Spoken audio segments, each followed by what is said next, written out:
Sir ఇప్పుడు మీరు చెప్పిన ప్రకారం చూసుకుంటే 1 ఇయర్లో అంటే మినిమమ్ ఇస్ 1 ఇయర్ ఒక అటెంప్ట్ చేయాలి అంటే దట్స్ బేసిక్. అండ్ ఆ 1 టైంలో మనము అచీవ్ చేయడం అనేది అది కూడా చెప్పేశారు. It's like very rare cases and not very అంత ఎక్సైట్ అయిపోవాల్సింది కాదు అని. సో అలా చూసుకుంటే యావరేజ్గా ఇప్పుడు యూపీఎస్సీ అని పెట్టుకుంటే ఒక 2-3 ఏళ్ళు అయితే ఆబ్వియస్గా పోతుంది మినిమం. అది ఒక యావరేజ్ టైం ఒక హిట్ కొట్టాలి అంటే ఆ 2-3 ఏళ్ళు పడుతుంది. కానీ ఈ 2-3 ఏళ్లలో మరి ఎంత బాగా మన టైంని యూజ్ చేసుకోవాలి.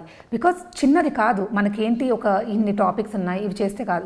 ఇది అంటే టాపిక్స్ సబ్జెక్ట్ వింటే ఎలా ఉందంటే ప్రపంచం అంటే తెలియాలి. అలా అని చెప్పేసి ప్రపంచం మొత్తం తిరుగుతూ అలా తెలుసుకుంటూ పోవాల్సిన అవసరం లేదు.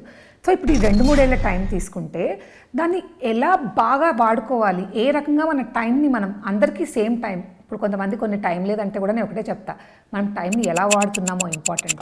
అంతే కదా. ఇప్పుడు నేను 4 గంటలు 24 గంటలు చదివానంటే కాదు, నువ్వు ఆ 4 గంటలు చదివినా దాన్ని ఎంత బాగా చేస్తున్నావు అని నేను పర్సనల్గా కూడా నమ్ముతా. అలా బుక్కులు పడుతూ కూర్చోవడం కాదు, దాంట్లో మన నిజంగా ఎంత లగ్నమై ఉంది మనస్సు అనేది. సో ఇప్పుడు నిజంగా ఎంతో డెడికేట్ అయితే కానీ కెరియర్ తీసుకోరు. సో ఇందులో మరి ఎలా ప్లాన్ చేసుకోవాలి, ఎలా టైం టేబుల్ వేసుకోవాలి ఇన్ని ఆస్పెక్ట్స్ కవర్ చేయడానికి అండ్ ఈ 2-3 ఏళ్లలో హిట్ కొట్టడానికి? చాలా మంచి ప్రశ్న అండి ఇది. మీరు చెప్పింది రైటే. ఇక్కడేమో కొండలా కోర్సు ఉంది, ఎంతకీ తగ్గనుంది. ప్రపంచం అంతా చదవాల్సి ఉంటుంది, సముద్రం అంత సిలబస్ ఉంటుంది.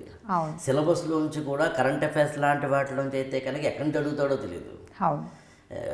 మామూలుగా ప్రిస్క్రైబ్డ్ సిలబస్ ఉంటుందండి, వరల్డ్ హిస్టరీ అంటాడు. కానీ వరల్డ్ హిస్టరీలో అమెరికన్ రెవల్యూషన్ చదవాలి. అమెరికన్ రెవల్యూషన్ నుంచి ఏం అడుగుతాడో తెలియదు, ఎన్ని రకాలైన అడగవచ్చు. ఇండియన్ హిస్టరీ అంటాడు, లేదా ఇండియన్ మోడర్న్ ఇండియా అంటారు. మోడర్న్ అంటే 1875లో first world war of independence మొదలుకొని మన 1947లో వచ్చిన భారతదేశ స్వాతంత్ర్యం వరకు అనుకుంటే ఒక దాదాపు ఒక 100-110 సంవత్సరాల ఆ కాల పరిణామంలో అనేక వందల సంఘటనలు జరిగినాయండి. అందులో ఒక వ్యక్తి మీద మాత్రమే ప్రశ్న అడగచ్చు, దాదాబాయి నవరోజీ మీద మాత్రమే ప్రశ్న అడగచ్చు, గోపాలకృష్ణ గోఖలే మీద మాత్రమే ప్రశ్న అడగవచ్చు, అంబేద్కర్ మీద మాత్రమే ప్రశ్న అడగవచ్చు. అంటే స్కై ఇస్ ద లిమిట్ అయిపోయింది. అవుట్ ఆఫ్ సిలబస్ అనడానికి ఏం లేదు. ఎగ్జాక్ట్లీ, ఇది అవుట్ ఆఫ్ సిలబస్ అని కంప్లైంట్ చేయడం లేదు. సో ఇలాంటి ప్రాసెస్లో సిలబస్ ఏమో ఎక్కువ ఉండి, సిలబస్లోంచి మళ్ళీ ఏం అడుగుతాడో తెలియనితనం ఏమో ఎక్కువ ఉండి, ప్రిస్క్రైబ్డ్ సిలబస్ లాగా ఉండడం కాకుండా పైగా సబ్జెక్టులు ఎక్కువ. ఇక్కడ అన్నీ చదవాలి కదా, మ్యాథ్స్ చదవాలి, ఎకనామిక్స్ చదవాలి, ఫిజిక్స్ చదవాలి, కెమిస్ట్రీ చదవాలి, బయాలజీ చదవాలి, బయోటెక్నాలజీ చదవాలి, హిస్టరీ చదవాలి, కల్చర్ చదవాలి.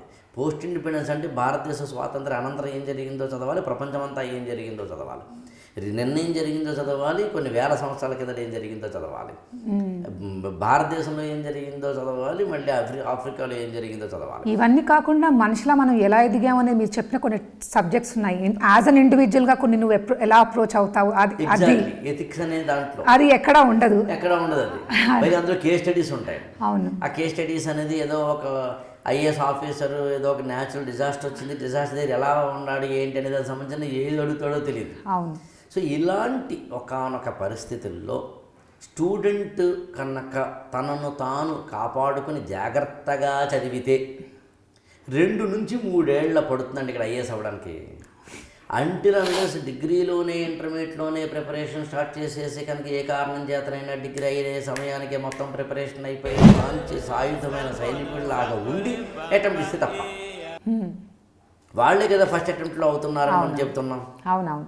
లేదా అపారమైన ఐక్యూ ఉంటే తప్ప, మహా తెలివితేటలు ఉంటే తప్ప. బట్ ఒక జనరల్ స్టూడెంట్కి 2-3 ఏళ్ళు పడుతుంది కదా, నువ్వు కొంచెం అజాగ్రత్తగా ఉంటే అది ఇంకొక 2 ఏళ్ళు అయిపోతావు. అంటే 4 ఇయర్స్, 5 ఇయర్స్, 6 ఇయర్స్ కూడా అయిపోయిన అన్నారండి ఇక్కడ.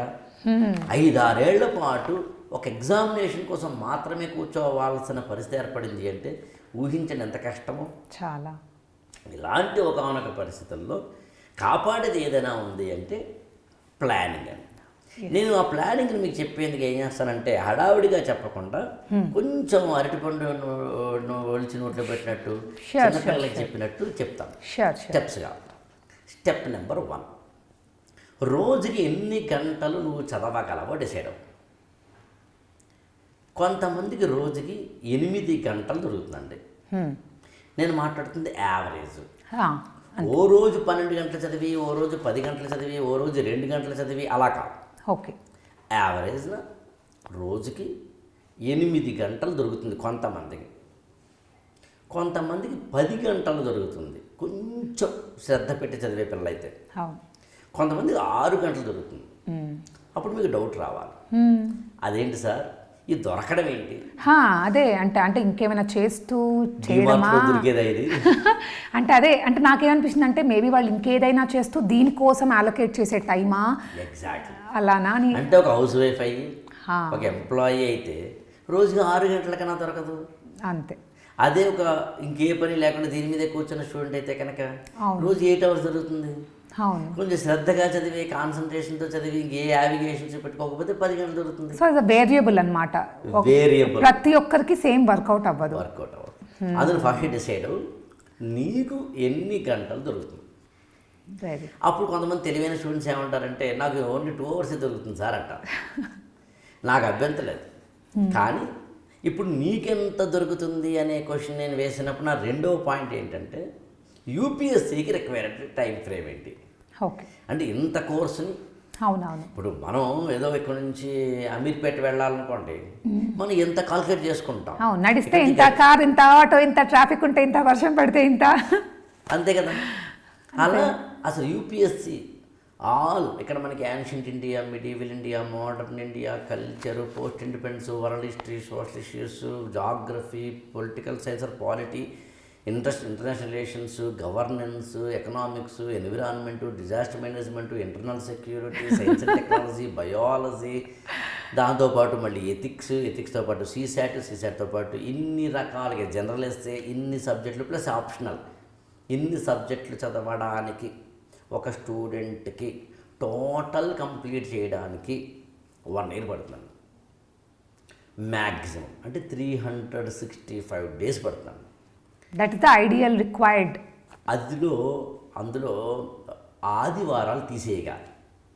ఓకే. 52 సండేస్ని కనుక తీసేస్తే 365 రోజుల్లోంచి ఒక 52 ఆదివారాలు కనుక తీసేస్తే 312 అరౌండ్ అన్ని రోజులు పడుతుందండి. రోజుకి 6 గంటల టైం ఇస్తూ ఆదివారాలేమో ఆటాపాటా చేసుకుంటే ఇంకో పని మీ చేయకుండా మిగతా రోజులు మాత్రం రోజుకి 6 గంటలు మాత్రమే చదివితే అప్పుడు 1 yearలో టోటల్ కోర్స్ని కంప్లీట్ చేసుకోవచ్చు. వినడానికైతే చాలా సులభంగా ఉంది సార్.